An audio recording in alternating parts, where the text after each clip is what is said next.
បាទសួស្តីបងប្អូនទាំងអស់គ្នាថ្ងៃនេះគូមានកន្សោមមួយយកមកធ្វើជាវីដេអូសម្រាប់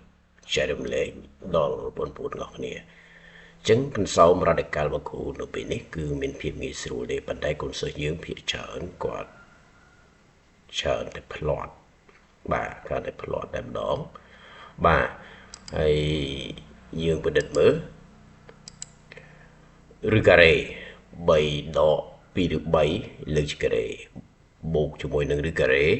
3បូក2ឬ3លើកជាការ៉េ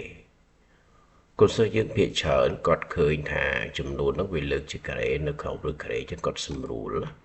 តែម្ដងគាត់សម្រួលការ៉េហើយជាមួយរ៉ាឌីកាល់ហ្នឹងសម្រួលការ៉េមួយរ៉ាឌីកាល់ហ្នឹងឲ្យចេញមកគឺអស់រ៉ាឌីកាល់ជាមួយនឹងការ៉េគឺបាន3ដក2ឬ3ហើយនេះបាន3បូក2ឬ3ហើយមកស៊ីសង2ឬ3អស់ទៅនៅសល់3បូក3ចឹងគាត់ថាចម្លើយស្មើ6តែ6នេះវាជាចម្លើយដែលមិនត្រឹមត្រូវទេចម្លើយមិនត្រឹមត្រូវទេចំពោះ6នេះបាទចេះចម្លើយត្រឹមត្រូវមិនវិញណាហើយអាកន្លែងហ្នឹងហើយដែលគ្រូថាភាគច្រើនគឺកូនសិស្សយើងគាត់ខុសនៅកន្លែងហ្នឹងតែម្ដងគាត់ដឹងតែការ៉េហើយរ៉ាឌីកាល់សម្រួលគ្នាចោលបាត់សល់មកអស់មកបាទអញ្ចឹងវិធី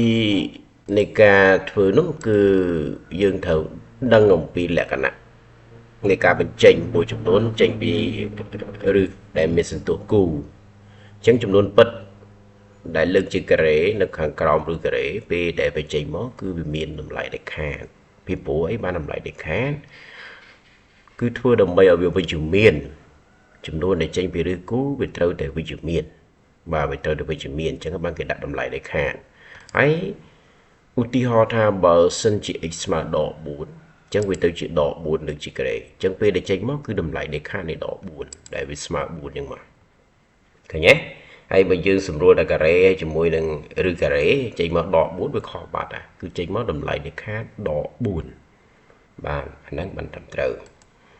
បាទអញ្ចឹងយើងងាកមកយើងវិញយើងចាប់ដើមបញ្ចេញដែរប៉ុន្តែត្រូវតែបំពាក់តម្លៃដែលខាតវាដោយសារវាជាឬការ៉េអញ្ចឹងយើងបំពាក់តម្លៃដែលខាតនេះគឺអញ្ចឹងដែរត្រូវបំពាក់តម្លៃដែលខាតហើយបើយើងសិក្សាទៅលើតម្លៃរបស់វាថាតើវាវិជ្ជមានឬក៏អវិជ្ជមាននៅក្នុងតម្លៃដែលខាតហ្នឹង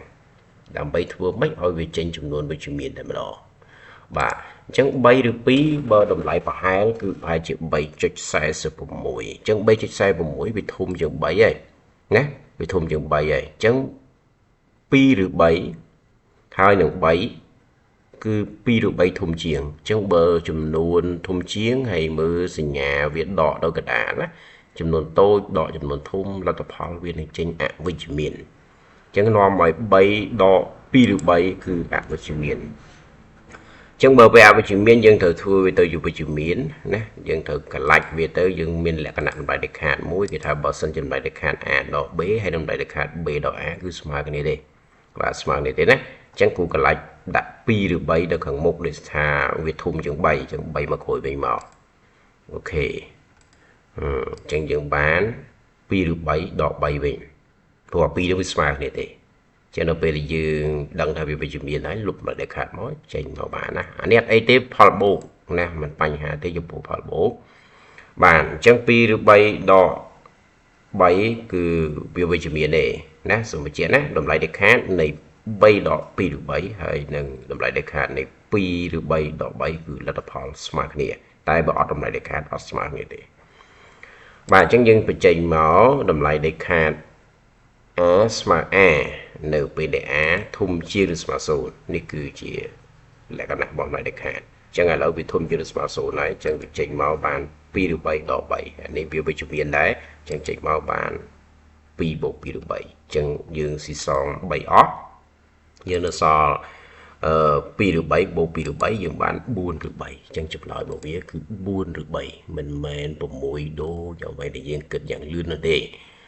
អូខេអញ្ចឹងវីដេអូនេះគឺយើងមានតែប៉ុណ្្នឹងទេសង្ឃឹមថាបងប្អូននឹងតាមទាន់ហើយកុំភ្លេច follow page របស់គ្រូផងហើយជួយ share វីដេអូនេះសម្រាប់កូនខ្មែរយើងបានសិក្សារៀនសូត្រផងបាទយើងនឹងជួបគ្នានៅវីដេអូក្រោយតទៅទៀត